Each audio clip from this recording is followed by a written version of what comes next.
Thank you so much, Mr. Hycent. I really appreciate your honesty and authenticity because you touched on points that a lot of us are afraid to touch on. If I understood you, you mentioned the mindset shift, right? Shifting your mindset, being willing to evolve from mindsets that we witnessed back home, which are actually impacting our relational dynamics here. And you also mentioned about the neuroplasticity of the brain. Your brain can learn new things. So even though we learned those things from how our parents did it, we can also learn new and improved or more effective ways of leadership in the family system. Did I understand you correctly? Thank you so much. And I would like to build off of all the wisdom that has collectively been shared, because at this time our families are under a lot of pressure due to the immigration crisis that is happening, with people being invaded in their homes, people being deported, and all of that, which adds on to the pressure of the immigration. We are all immigrants. And one of the things that we have not taken into consideration is, how does your immigration story impact your mental health?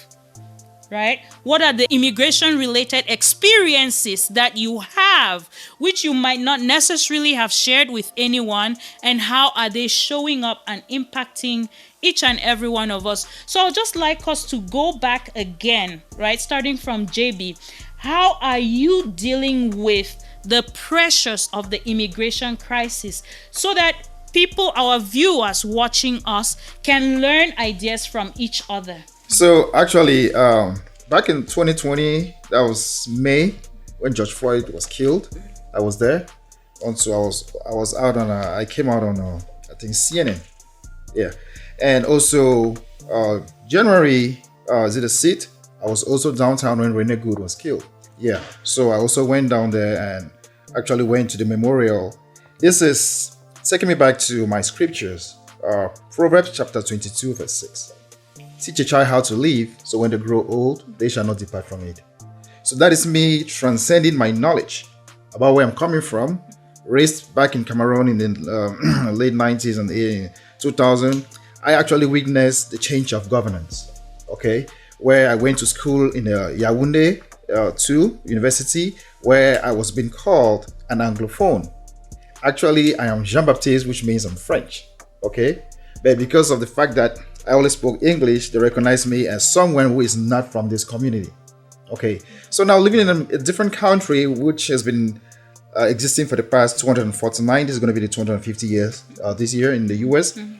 Getting a culture where people are diverse with different immigration stories and all sort of weakness, violence and stuff like that, I can only pick what is right and forget what is not right. You know, people have cultures, people have traditions. Right now, our African community is going through a lot. Somalians are actually being punished and stuff like that. So what do I learn from that?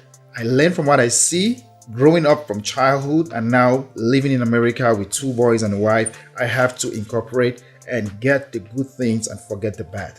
Okay, so my culture, coming from a country where Anglophones are 20%, and they're actually killing going on in Cameroon right now. We have Francophones killing Francophones and Anglophones killing. So there's a lot going on right now back from my country. I cannot forget what is happening back home. I go home every year because I try to tap in from my culture. But now in the US, we have crisis going on. All I can say is you have to stay strong and remember that Rome was not built in a day. We have to keep fighting for the good fight and not the bad fight. So for all those who are going through documentation issues, keep fighting, but don't rely on African religion who tells you God shall provide.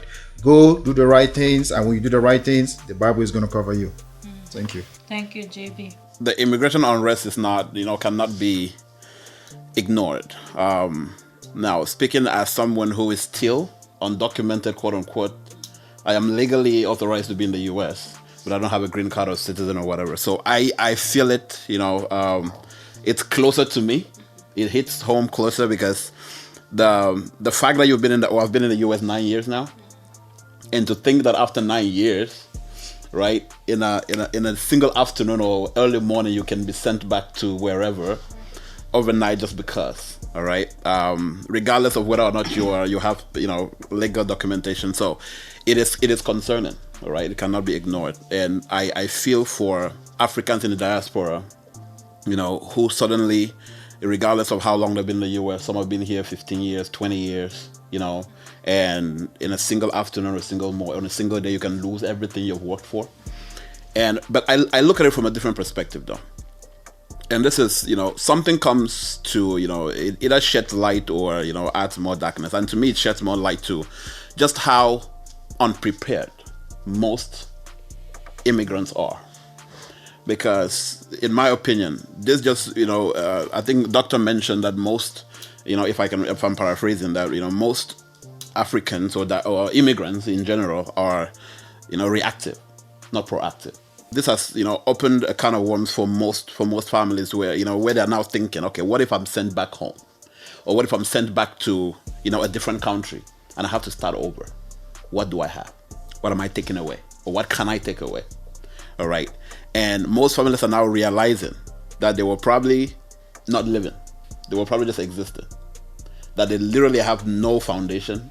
If the past 10 or 15 years has just been hustling, now they realize I probably have no skills I can transfer. Even if I'm sent back to wherever, I can't carry any skills with me because I've not developed any. All right. I can't take any money with me because I'm in debt. All right. I have literally nothing apart from maybe family, and maybe the kids are citizens, so they're staying here. Right. So you realize overnight you have nothing. And to me, it's a wake up call for most people to start taking, especially finances, seriously. All right. I can talk on my expertise, especially finances seriously, because you now realize, I have no investments. I have no savings.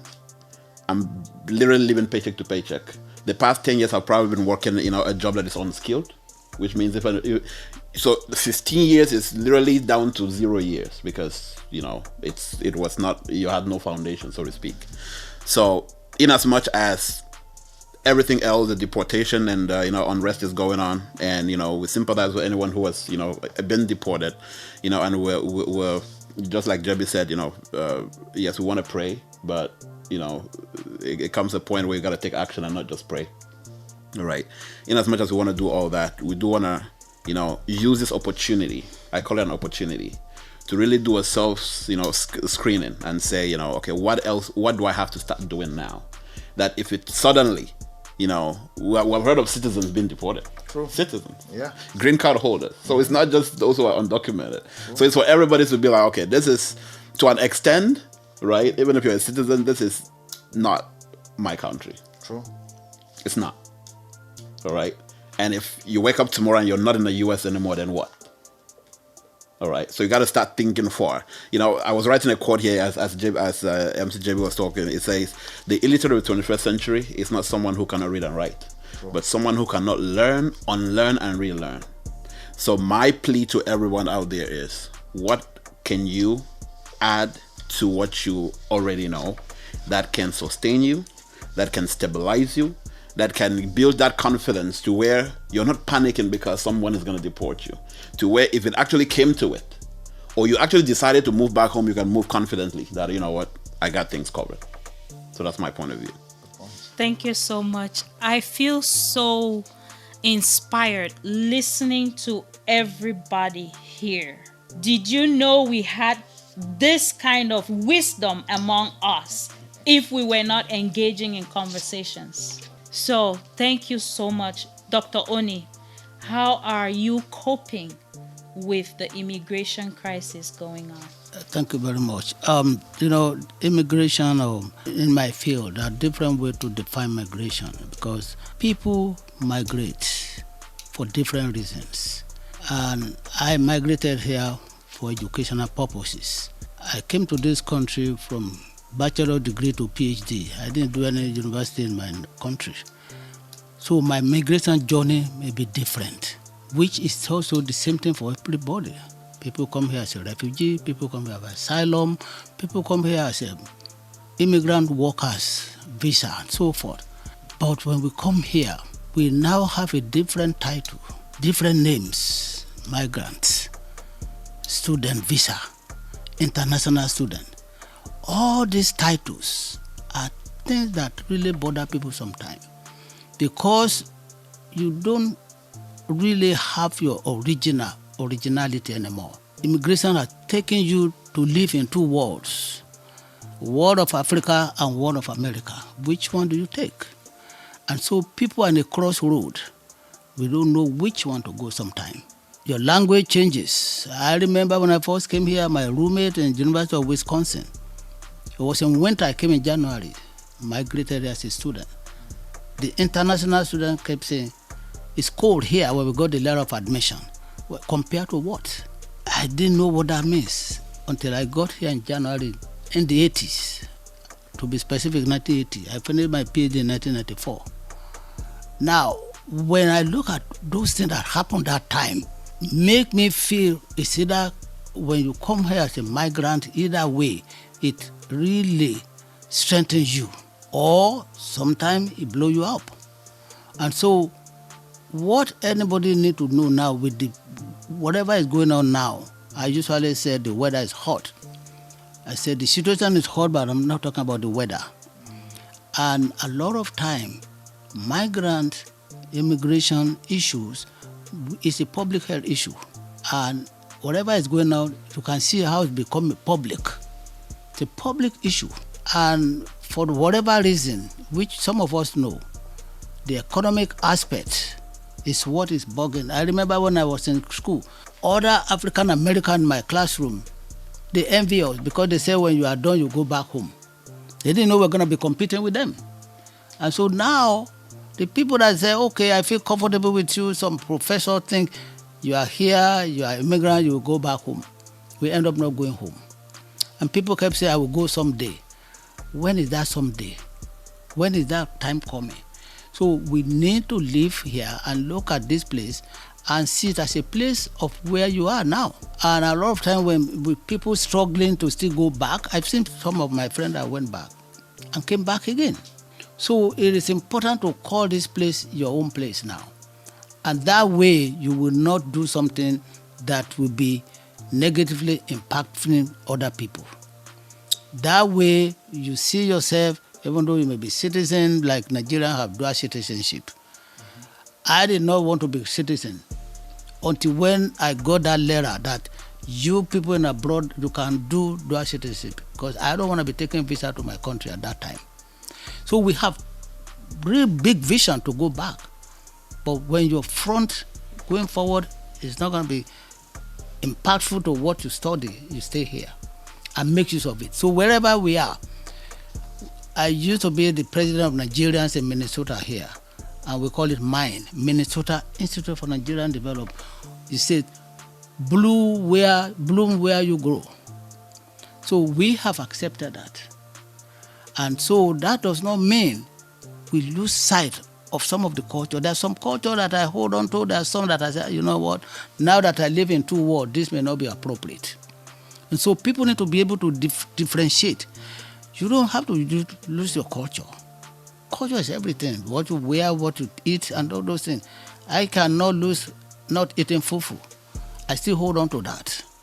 That's part of my culture. Food is cultural. And so immigration has done a lot, merit and demerit. And so what we need to do is hold on to the meritor one and leave the rest.